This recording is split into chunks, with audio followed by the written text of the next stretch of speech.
This story is titled, My Girlfriend's Bro Called Me Stupid at a Party, and She Didn't Even Defend Me. So I silently left her with nothing. Next day, she was embarrassed at a restaurant when I blocked all her accounts and she couldn't pay. It even made the news because nobody knew I was funding her luxurious image. Sup Reddit. I'm a 34-year-old guy who owns a custom furniture business that I literally built from absolute zero. What started as a desperate attempt to make ends meet in my parents' garage 11 years ago has become something I never could have imagined back then. I began by making simple tables from reclaimed wood, spending my weekends driving around to demolition sites and old barns, salvaging whatever decent lumber I could find. Those early years were brutal. I was working 2 full-time jobs just to survive construction work during the day to pay the bills, then coming home exhausted to spend my nights in that cramped garage, turning raw wood into furniture. I was getting maybe 4 hours of sleep a night for the first 3 years, running on pure determination and way too much coffee. My hands were constantly cut up from working with rough lumber, and I had sawdust embedded in my clothes no matter how much I washed them. My dad thought I was completely insane when I finally quit my stable construction job to focus on furniture making full-time. "Nobody's going to buy those fancy tables you're making," he'd tell me, shaking his head. "You're throwing away a good paycheck for what? Hobby?" My mom was more supportive emotionally, but I could see the worry in her eyes. She was terrified I'd end up broke and have to move back home, which honestly wasn't an unreasonable fear at the time. My first real breakthrough came when a local restaurant owner happened to see a dining table I'd made for my sister. He was opening a new place and commissioned me to make 6 matching tables for his restaurant. The profit from that single order allowed me to buy my first set of decent power tools, and suddenly I could work twice as fast with much better results.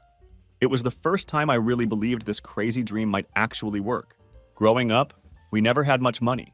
My dad worked at the same factory for 34 years, never missing a day, and my mom cleaned houses for wealthy families across town. They busted their asses to make sure we always had food on the table and clothes on our backs, but there was never anything extra. No family vacations, no eating out, no name brand anything. I got my first job at 14, working after school at the local hardware store, and by 16, I was helping a local contractor on weekends, learning more on those job sites than I ever did sitting in a classroom. There's something about creating something beautiful with your own hands that has always made perfect sense to me. While other kids were dreaming about becoming doctors or lawyers, I was sketching furniture designs in the margins of my notebooks during boring lectures. My shop teacher, Mr. Reynolds, was the only adult who ever really encouraged this passion. "You've got a gift, Marcus," he used to tell me while I worked on projects after school. "Don't waste it." Today, I operate out of a 5,800 square foot workshop with 17 employees, and we create high-end custom pieces for celebrities, tech executives, and luxury hotels. Our work ranges from custom dining tables that cost more than most people's cars to complete room sets for penthouses in Manhattan. I'm not private jet rich by any means, but I'm doing pretty well for a guy who barely finished high school and grew up in a double-wide trailer. The company has been growing about 38% year over year for the last 4 years, which still amazes me when I look at the numbers. 2 years ago, I was finally able to buy my house outright. Nothing flashy, just a 3-bedroom craftsman on a nice quiet street with a big garage that I converted into my personal workshop. I drive a 2019 F-150 that's usually covered in sawdust and has tools rolling around in the back, but it's reliable and gets the job done. I invest most of my profits back into the business or into real estate investments. I'm not flashy about money, never really saw the point. Give me a comfortable home, a reliable truck, tools that work properly, and time to go fishing once in a while, and I'm perfectly content. I've never been the type to need expensive watches or designer clothes to feel good about myself. I'd rather have substance than flash, you know? My ex-fiancée, however, had very different priorities when it came to what success should look like. I met Victoria at a charity auction where I had donated a custom coffee table for the fundraiser. She worked at Elite PR, one of those boutique firms that handles image management for wealthy people and luxury brands. She was coordinating the entire event, and I watched her work. She was clearly in her element, making sure everything ran smoothly. When she saw me setting up my piece, she came over to introduce herself. She was smart, ambitious, and gorgeous in that perfectly polished kind of way that you see in magazines. Perfect blowout, designer clothes that probably cost more than I made in a week back in my early days, and that whole curated Instagram aesthetic that seemed effortless, but probably took hours to achieve. I'll admit, I was a little starstruck. She seemed so sophisticated and worldly compared to me, like she belonged in a different league entirely. When she laughed at my admittedly dumb jokes and seemed genuinely interested in my work and my business, I couldn't believe my luck. Here was this stunning, successful woman who wanted to know all about furniture making and seemed impressed by what I'd built. Looking back now, I should have realized she was cataloging my value rather than actually getting to know me as a person. Our early dating life was a complete whirlwind. She took me to restaurants where the menus didn't even have prices listed, introduced me to people whose names I recognized from business magazines and society pages. It was exciting, I won't lie. It made me feel like I was finally moving up in the world. My buddies were jealous as hell when they saw her pictures on my phone. How'd a grunt like you land a woman like that? They'd joke, and I'd laugh it off, but secretly I wondered the same thing. The first red flag should have been when I took her to my favorite local burger joint. This hole-in-the-wall place I'd been going to since high school that serves the best burgers in town. She picked at her food the entire time and spent the whole meal scrolling through her phone, barely engaging in conversation. Later, she suggested we stick to places on her approved list going forward. I didn't think much of it at the time. I just figured she had more refined tastes than I was used to. We hit it off and started dating seriously. Within 6 months, things were getting really serious between us, and by our 1-year anniversary, we were engaged. I spent big money on the engagement ring, way more than I was comfortable with, honestly. But she had always dreamed of a specific style from Tiffany, and I wanted to make her happy. For context, before Victoria came into my life, I'd never spent more than $180 on a gift for anyone in my entire life. My dad nearly had a heart attack when I told him how much I'd spent on that ring. The proposal itself should have been another massive red flag, but I was too blinded by what I thought was love to see it clearly. I had planned this whole romantic thing at the state park, where we'd had one of our first picnics early in our relationship. I wanted it to be meaningful, you know. Sunset overlooking the lake, the whole 9 yards. She said yes, and I thought it was perfect. But later that night, I overheard her on the phone with Brittany, her best friend, complaining that I hadn't hired a professional photographer to capture the moment for Instagram. She was genuinely upset about it.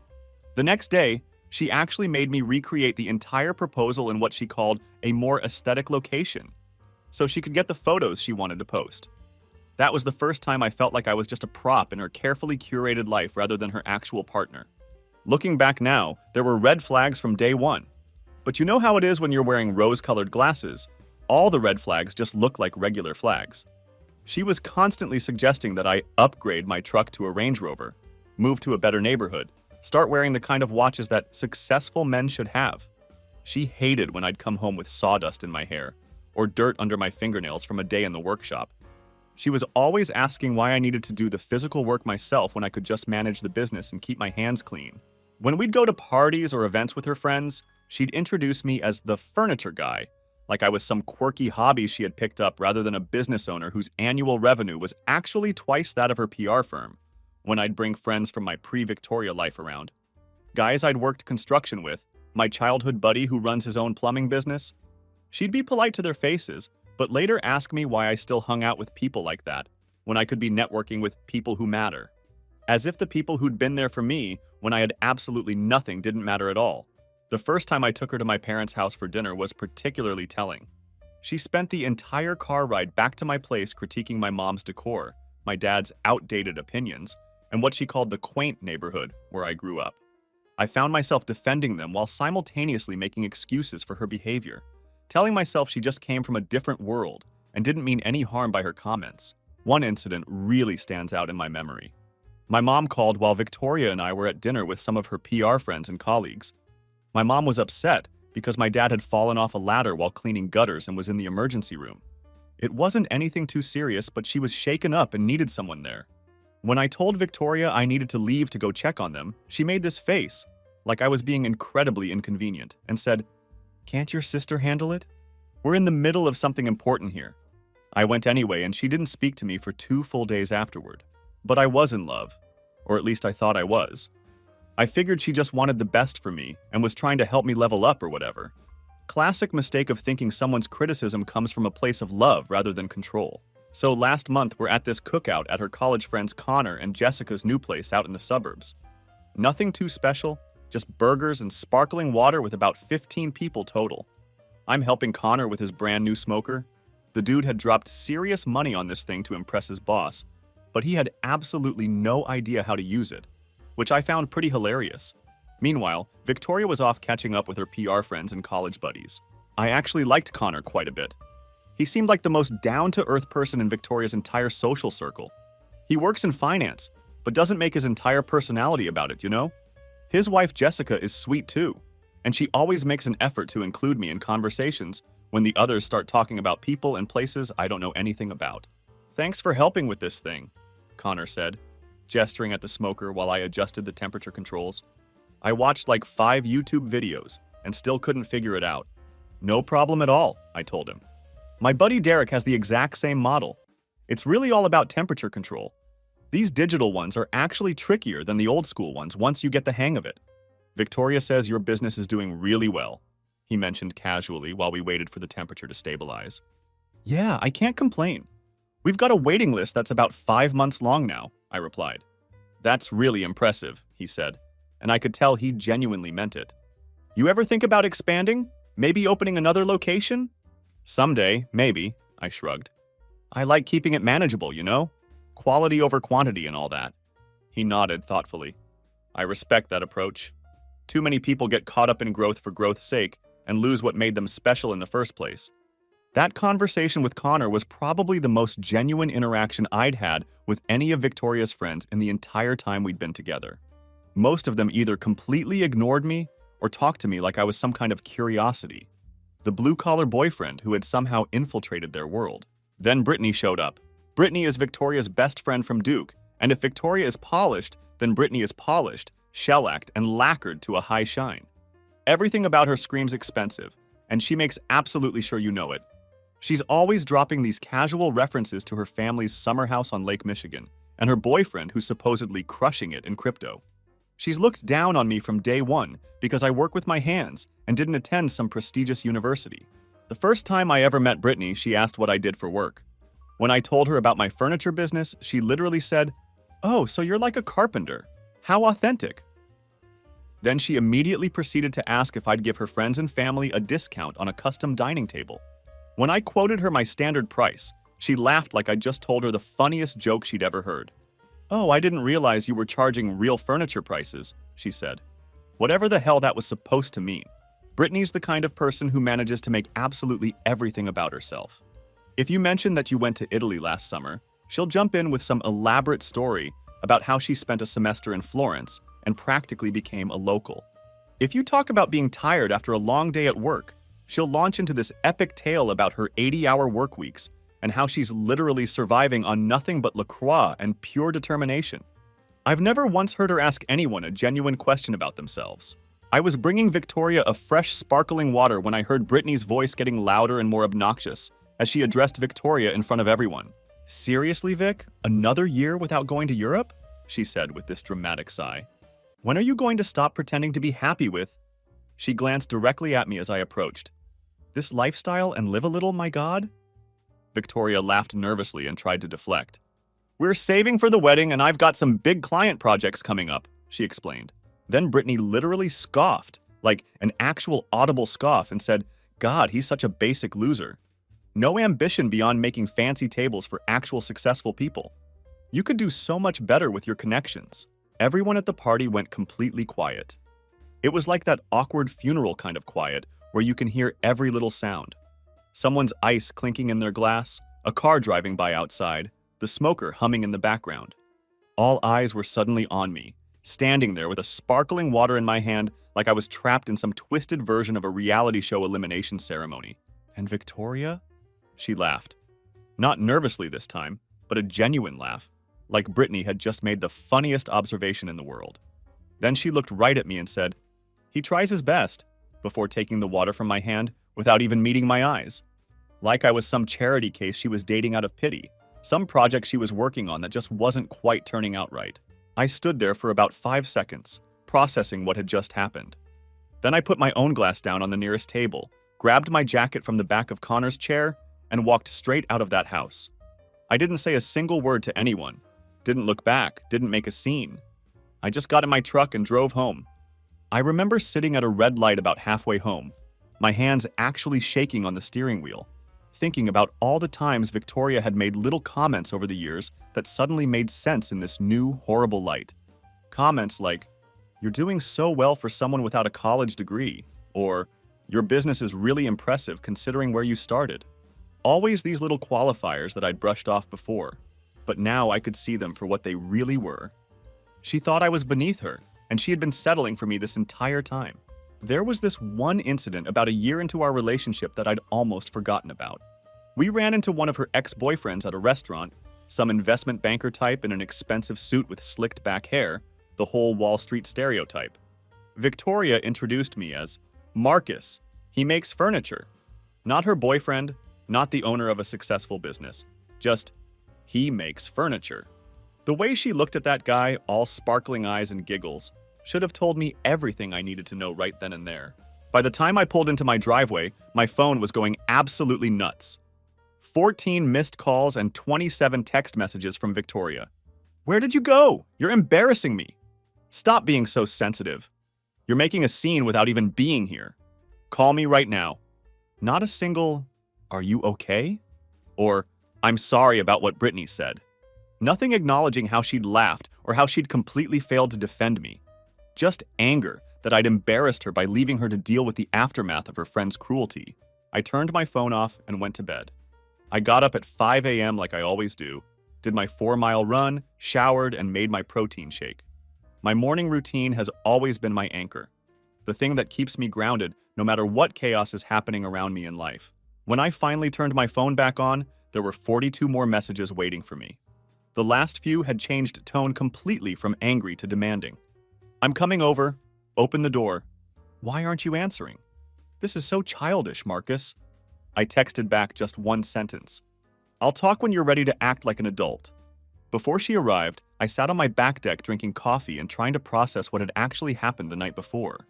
I realized that I'd been slowly compromising who I was for years, gradually trying to fit into her world and changing how I dressed, where I ate, who I spent time with, all to make her happy. And in return, she couldn't even defend me to her friend when I was called a loser to my face. I thought about my dad and how he'd look at me if he could see how I'd let myself be treated. He wasn't a perfect man by any means, but he had pride and self-respect. He never let anyone look down on him for making an honest living with his hands. What would he think of his son letting some PR princess and her snotty friend mock the business he'd built from absolutely nothing? She showed up at my door 30 minutes later, all fired up and dressed in her Lululemon workout gear, looking like she'd just stepped out of some fitness influencer's Instagram page. "What the actual hell, Marcus?" she yelled, barging into my house without being invited. "You just walked out and left me to deal with everyone asking where you went." "Sounds rough," I said calmly, leaning against my kitchen island. "Having to explain why your fiancé left after being insulted to his face." "You're being completely ridiculous," she huffed, throwing her hands up dramatically. "It was just Brittany being Brittany, you know how she gets." "And you? What's your excuse for laughing and saying I try my best?" I asked. "Were you just being Victoria?" "Oh my God, I was just trying to defuse the situation," she said, rolling her eyes. "Why are you making such a big deal out of this?" "Because my fiancé just showed me exactly what she thinks of me in front of all her friends," I replied. "That I'm someone who tries his best, but still falls short." "You're completely overreacting," she said, dropping onto my couch dramatically like she was performing for an audience. "It was one comment at a stupid party. It wasn't the comment, Victoria. It was your reaction to it. 2.5 years together, an expensive engagement ring on your finger, and you couldn't be bothered to say, 'Don't talk about the man I'm going to marry that way.'" She rolled her eyes so hard I thought they might actually fall out of her head. "So what? I'm supposed to cause a scene every time Brittany says something a little mean? That's just how she is." "No, that's how you allow her to be," I corrected her. "There's a difference." "This is so stupid," she muttered, checking her Apple Watch like she had somewhere more important to be. "I have a client meeting in 2 hours." "Don't worry," I said. "I'll make this quick. We're done." Her head snapped up like she'd been slapped. "Excuse me?" "We're done, Victoria. The engagement's off," I said clearly. She stared at me for a long moment, her expression shifting from annoyed to genuinely shocked. "You can't be serious. You're breaking up with me over one comment?" "No, I'm breaking up with you because when someone called me a basic loser to my face, the woman who's wearing my ring laughed and agreed with them. That tells me everything I need to know about how you really see me." "This is absolutely insane," she shouted, her eyes suddenly welling up with what looked like perfectly timed tears. "You're throwing away our entire relationship over nothing." "Not nothing," I replied. "Self-respect. Marcus, maybe—" She tried, her voice suddenly soft as she approached me with her hands out. "I'm sorry if I hurt your feelings. I wasn't thinking clearly. Let's just move past this, okay? We have that dinner with my boss next week. You can wear that blue Burberry shirt I got you for Christmas." I stepped back from her. "I won't be attending that dinner." Her face hardened instantly, the fake vulnerability disappearing like a mask being ripped off. "What about the venue deposit? The save the dates went out last month. My parents already paid the caterer $12,000 that's completely non-refundable." "You should have thought about that before you showed your true colors," I said. "You're being so fucking dramatic," she exploded, her composure completely gone now. "It was one stupid joke. You know how much this wedding means to me. I've been planning it for over a year." That was telling too. Not how much we meant to each other, or how much our relationship meant to her. Just the wedding, the event, the photos, the status symbol, the Instagram content. "What about the honeymoon?" she demanded, switching tactics again. "The tickets to Bali are non-refundable too." "I'm sure Brittany would love to go with you," I replied. "You two can take all the Instagram photos you want." She gasped like I'd physically slapped her across the face. "How dare you, after everything I've done for you? I've introduced you to people who would never have given you the time of day otherwise. I've helped elevate your image. I've made you relevant." And there it was, the mask completely dropped. In her mind, she'd been doing me some kind of favor by being with me, like I was some charity case she'd taken on as a personal improvement project. "I think you should leave," I said quietly. "Fine," she hissed, grabbing her designer purse off my coffee table. "But don't come crawling back when you realize what you've thrown away. Good luck finding someone else willing to put up with your sawdust." That was her parting shot as she stormed toward the door. My sawdust. The physical evidence of the work I do. The business I built from nothing. The life I made for myself with my own two hands. I almost laughed at how perfectly that summed up everything wrong with her attitude. She tried everything after that. Crying with no actual tears coming out, screaming at the top of her lungs, guilt tripping me about all the money that would be wasted, even some desperate love-bombing attempts. When none of it worked, she stormed out of my house, slamming the door so hard that my neighbor texted me 20 minutes later to ask if everything was okay.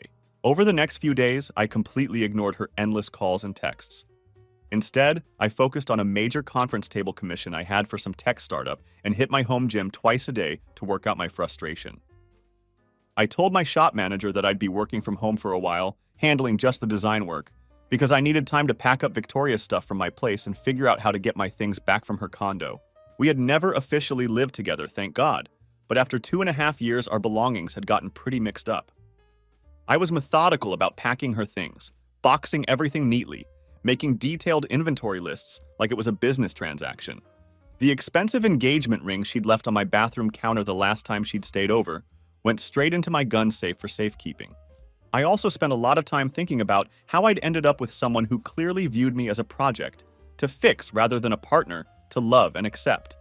My buddy Derek, who runs his own plumbing business, came over one night, and we ended up talking until 2 a.m. about the whole situation. He'd never liked Victoria, but had kept his mouth shut because he thought I was happy with her.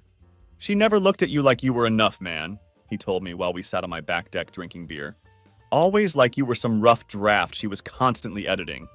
That hit me hard because it was absolutely true. Derek reminded me of something I'd completely forgotten about. 2 years ago, I'd been commissioned to build a custom conference table for the governor's office. It was a huge deal for my business and got written up in the local paper and everything. Victoria hadn't come to the installation because she claimed she had some super important client meeting that couldn't be rescheduled. Later, I found out from a mutual friend that she'd actually been at an all-day spa with Brittany. When I asked her about it afterward, she just shrugged and said, "I didn't think it was that important. It's just a table." Just a table, not the culmination of everything I'd worked toward. Not vindication of my decision to start my own business instead of staying in construction. Not proof that a guy from a trailer park could create something beautiful enough for the state government. Just a table. On the 3rd day after our breakup, I saw something that made my blood boil. Victoria had posted a long paragraph on Instagram about being publicly humiliated by her fiancé, who had abandoned her at a social gathering over what she called a harmless joke. She painted herself as the victim of my toxic masculinity and emotional immaturity, claiming she was blindsided by my behavior. Her comment section was absolutely blowing up with support, mostly from her PR friends and sorority sisters, all calling me controlling, insecure, and fragile. Brittany's comment was especially rich. "You're too good for him anyway. Men who can't take a joke are walking red flags. Now you can get a real man who matches your ambition." I didn't respond online or engage with any of it. Instead, I simply texted Victoria. "I'll be dropping your things off tomorrow at 6 p.m. The ring is in the small box with your name on it. Please have my vintage leather jacket, my tools, and my signed baseball ready." She replied immediately with a barrage of messages. "We need to talk about this face-to-face. Stop hiding." I didn't take the bait and just repeated, 6 p.m., have my stuff ready. She sent back a string of messages trying every angle she could think of. First, she threatened to tell her side of the story to all our mutual friends, as if she hadn't already done exactly that on social media. Then she tried the concern route, saying she was worried about my mental health and that this wasn't like me. Classic gaslighting. Next came the suggestion that we go to couples therapy to work through our issues. Too little, too late for that. And finally, she offered to forgive me if I apologized for overreacting to what she kept calling a harmless situation. I didn't respond to any of it. Some of our mutual friends started reaching out over the next couple of days. Most of them were taking her side without even bothering to ask for mine, which told me everything I needed to know about those relationships. One guy I'd known for years actually texted me, "Dude, you can't just walk out on your fiancé over nothing. Man up and apologize." I blocked him immediately. A few people were more measured in their approach, asking what had actually happened, but I didn't have the energy to explain the whole situation. I figured the truth would come out eventually, and the people who really mattered would understand. I threw myself into working out harder than I had in years and dove deep into my work. I started sketching furniture pieces I'd always wanted to make, but never had the time for intricate designs that would challenge my skills and push my creativity. There was something incredibly cathartic about creating something beautiful out of raw, imperfect materials.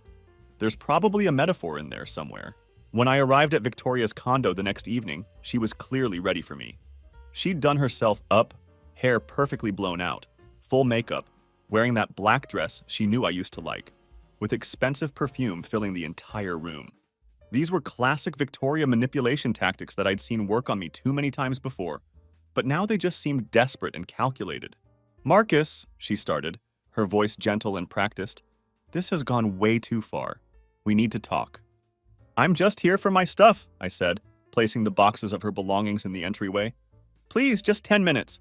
That's all I'm asking." I checked my watch. 10 minutes? She launched into what was clearly a rehearsed speech about how sorry she was, how she'd been caught completely off guard by Brittany's rudeness, and how she'd spent days reflecting deeply on her behavior. She claimed she'd realized she needed to set better boundaries with toxic friends. "I've even texted Brittany," she continued earnestly. "I told her she needs to apologize to you. She's agreed to meet us for brunch on Sunday so she can make things right." I almost laughed out loud. "You still don't get it. This isn't about Brittany. I know it's about my reaction, and I'm truly sorry, Marcus. It will never happen again, I promise you." "You're absolutely right about that," I said, looking around her condo. "Where's my stuff?" She blinked, clearly thrown off her script. I thought we'd be resolving this tonight. The only thing that needs resolving is you returning my possessions. Where's my signed Derek Jeter baseball that my grandfather gave me before he died?" She crossed her arms defensively. "I don't know where it is right now. We can look for it after we fix things between us." That's when I realized she was holding my belongings hostage to keep me engaged in this conversation. "There's nothing to fix, Victoria. We're done," I said firmly. "Marcus, please," she said, suddenly getting teary-eyed again. "I love you. Doesn't that count for anything?" "Love without respect isn't love," I replied. "It's just convenience."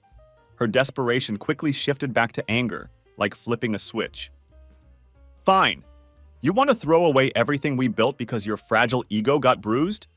Good luck finding someone else who puts up with your blue-collar lifestyle and your complete refusal to network or advance yourself." I nodded calmly. "Thank you for confirming my decision was the right one." "You'll regret this," she hissed, her mask completely slipping now. "When you're old and alone with nothing but your precious sawdust for company, you'll remember the woman who tried to make you better." "Better?" I repeated. "Or just different? More like the men in your world? Tell me something, Victoria. If I'd shown up at that cookout in a designer suit with an Ivy League degree and a corner office, would Brittany still have called me a loser? Would you still have laughed? She didn't answer, but her face told me everything I needed to know. As I headed for the door, she played her final card. What about our trip to Bali next month? The flights were expensive and completely non-refundable. The villa is already paid for, and everyone's expecting us to post about it. I turned back to look at her one last time. Everyone? You mean your Instagram followers? Brittany? Her silence was answer enough. Enjoy Indonesia, I said, closing the door behind me. As I drove home, I felt this strange mixture of sadness and relief washing over me. I was sad that the person I thought I'd spend my life with had never actually existed. But I was relieved to be free of the constant, subtle undermining, that persistent feeling that I was never quite good enough, no matter how successful my business became or how hard I tried to fit into her world. I realized I'd been holding my breath for 2.5 years, constantly trying to measure up to a standard that kept moving further away from me. The fallout over the next few weeks was brutal, but completely predictable. More social media posts painting me as the villain, mutual friends taking sides based on whoever told the most convincing story, and her mother calling me to tell me I was making a catastrophic mistake over what she called a tiny misunderstanding. She insisted I'd never find anyone like Victoria again.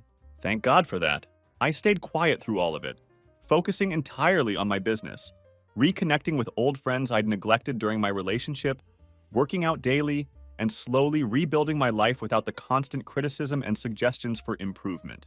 I even started taking an evening woodworking class, not for skill building, obviously, since I do this professionally, but for the community aspect.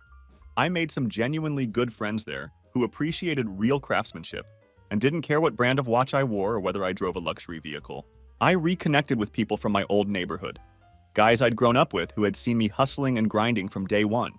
We went fishing together, talked about life, and laughed about old times.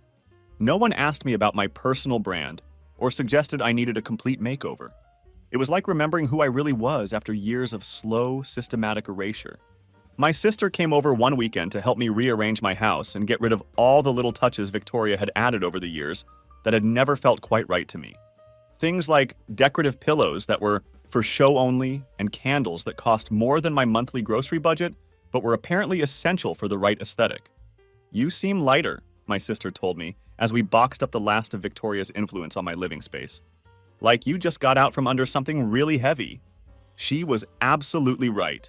I hadn't fully realized how exhausting it had been to constantly try to be someone I wasn't, always walking on eggshells and second-guessing myself. About 3 weeks later, something interesting happened. Victoria's tone on social media changed completely. No more angry posts about me or cryptic references to being wronged by someone she'd trusted. Now she was sharing inspirational quotes about recognizing your worth and letting go of relationships that no longer serve you.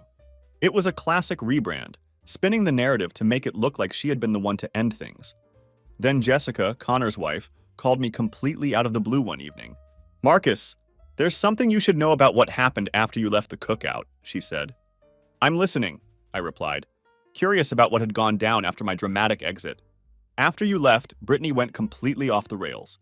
She spent 30 minutes trashing you to anyone who would listen, saying Victoria was slumming it with a furniture maker when she could be dating hedge fund managers and tech executives. Connor finally told her to shut up or get out of our house. She went absolutely ballistic, screaming about how Victoria deserved better than some loser with sawdust under his fingernails who would never fit in with the right people. "Sounds about right for Brittany," I said. "That's when Victoria finally defended you, but honestly, it seemed fake as hell. Way too little, way too late." "I know, but that's not actually why I'm calling," Jessica continued. "That trip to Bali that Victoria kept talking about? She's been telling everyone it was going to be a surprise engagement trip." I was confused. "We were already engaged, though." "Not your engagement to her," Jessica explained. "Her engagement to you." "What are you talking about?" Jessica sighed heavily. "She's been telling people that you weren't serious enough about the relationship, that she was going to propose to you in Bali to move things along. She apparently had this whole elaborate photo shoot planned with a photographer she'd already hired to capture the moment for Instagram. I felt like I was in some kind of alternate reality. But I already proposed to her. I already gave her an expensive ring.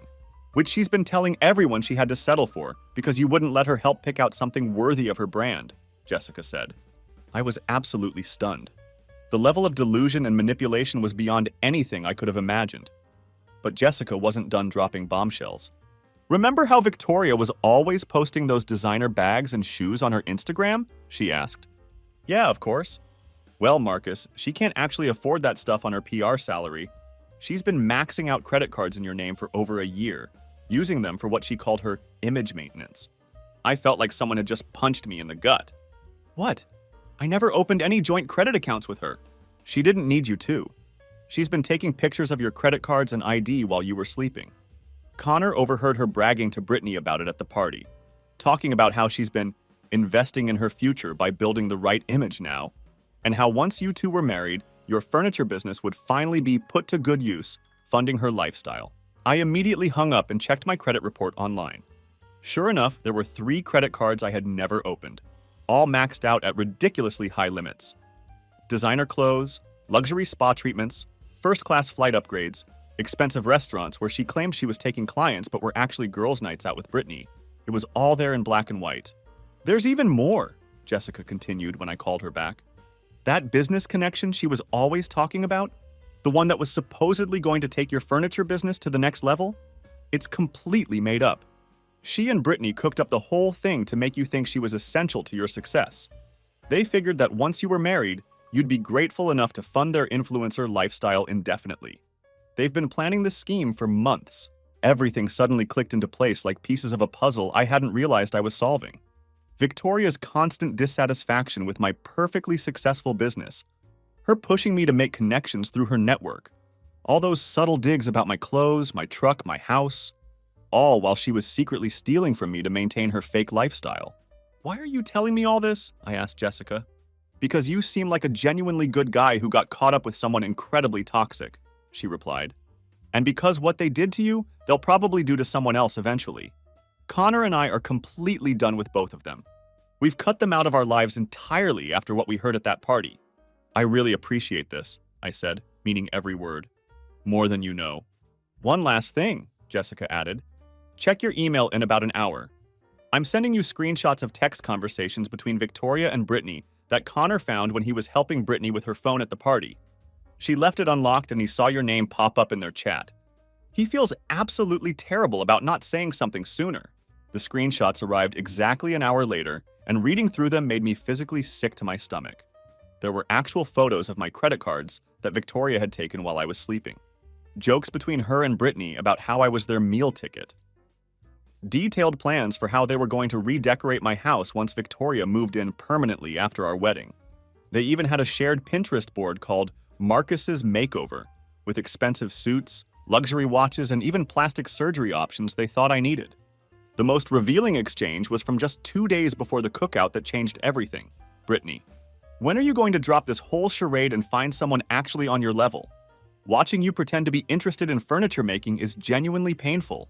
Victoria, after the wedding, once I'm legally entitled to half the business, I can start making real changes. He'll be too grateful to have me to notice what's happening. Brittany, at least get him to shave that ridiculous beard and buy some decent clothes before Bali. I literally can't tag you in photos with him looking like that. Victoria, working on it, baby steps with this one. I sat at my kitchen table staring at my laptop screen for a very long time after reading those messages. Part of me couldn't believe someone could be so calculating and fake for literal years, but another part of me was actually relieved to have concrete proof that I hadn't overreacted at that cookout. My gut instinct had been absolutely right about who she really was underneath all that polish. I called my lawyer first thing the next morning. A week after discovering the full extent of Victoria's credit card fraud, I was ready for her. I'd reported all the fraudulent accounts, frozen my credit to prevent any new accounts from being opened, and gathered every piece of evidence I could find, including all the text messages and emails between Victoria and Brittany discussing their elaborate schemes. My lawyer was confident we had a rock-solid case for criminal charges if I wanted to pursue them, but I had a much better idea brewing. The Richardson contract was a major deal, furnishing an entire Hamptons beach house for a wealthy family, and it was something Victoria had been desperately trying to insert herself into for months. She was absolutely convinced that her PR expertise was essential to landing these kinds of high-end clients, even though I'd been getting them just fine on my own long before she came into my life. Diana Richardson was an interior designer to celebrities who had discovered my work through Instagram and commissioned me to furnish her client's entire Hamptons beach house. It was the biggest single contract of my career up to that point, worth more than I used to make in an entire year back in my early days. Right on schedule, Victoria showed up at my workshop unannounced one afternoon. My shop manager tried to stop her at the door, but she pushed right past him like she owned the place.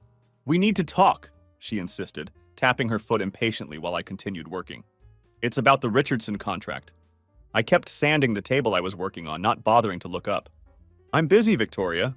They specifically asked for me to be involved in the presentation," she lied smoothly. "I've been telling them about our engagement for months, building that relationship. They're expecting both of us at the meeting tomorrow, and I've already confirmed our attendance." I finally looked up from my work. "Victoria, I know about the credit cards." The color drained completely from her face. That's not... I can explain everything." "No need," I said calmly, reaching into my workbench drawer. "I've already explained it all to the police, my lawyer, the credit card companies, and the Richardsons." I handed her a thick folder containing all the evidence I'd gathered: credit reports, screenshots of her text messages with Brittany, photos she'd taken of my personal documents, everything. "You have exactly 2 options here," I continued in the same calm tone. "Option 1, I press full criminal charges for identity theft and fraud. Option 2, you transfer every single fraudulent balance to your own credit cards, make a public apology on social media admitting what you did, and leave town permanently." She chose option 2 without hesitation. Within a week, she had made a tearful Instagram confession about her mistakes and financial misjudgments. Her PR firm fired her immediately after I showed them the evidence of her fraud and the liability she represented to their business. Brittany's crypto boyfriend dumped her when he discovered she'd been running similar scams on other people in their social circle. The Richardson contract led directly to 3 more major clients who had heard about my work through word of mouth. I was able to expand my workshop significantly and hire 4 additional skilled craftsmen. I sold the engagement ring and used the money to buy a beautiful lake cabin, the perfect weekend getaway spot. I also met Lisa, an architect I encountered in my evening woodworking class. She's someone who genuinely appreciates real craftsmanship and has never once suggested that I try my best at anything. She sees the value in what I do and respects the skill it takes to create beautiful, functional pieces from raw materials. Sometimes the best revenge isn't about getting even or trying to hurt someone back. It's about getting away from toxic people, leveling up your own life, and letting karma handle the rest, while you focus on building something real and meaningful. The most important lesson I learned from this whole experience is to trust your gut instincts. Stand up for yourself when it matters, and never let anyone convince you that self-respect is somehow negotiable.